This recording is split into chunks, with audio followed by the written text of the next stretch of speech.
It's a sign that decades-old enemies can one day change their tune. That's the U.S. national anthem being played on Cuban soil.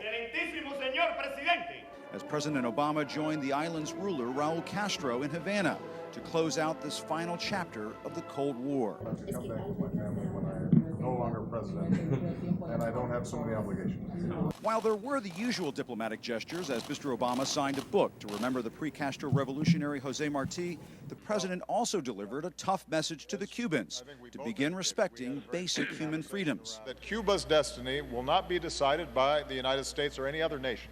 But Castro had his own set of grievances. Right at the top, the U.S. embargo strangling the Cuban economy that still stands.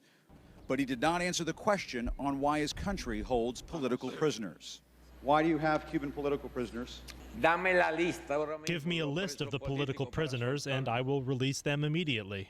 The president is going around Congress to weaken the embargo, loosening travel restrictions on Americans who want to see the island and bringing with them big hotel company CEOs who want to turn Cuban mojitos into money.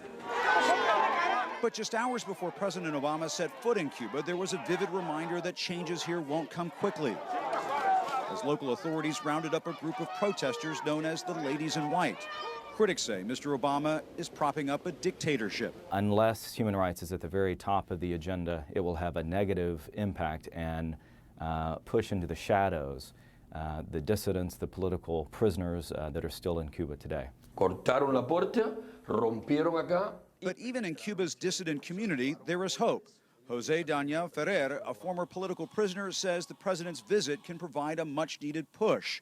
Freed under the Obama administration's diplomatic breakthrough with Cuba, he's calling on the president to think of Reagan. Mr. Gorbachev, tear down this wall.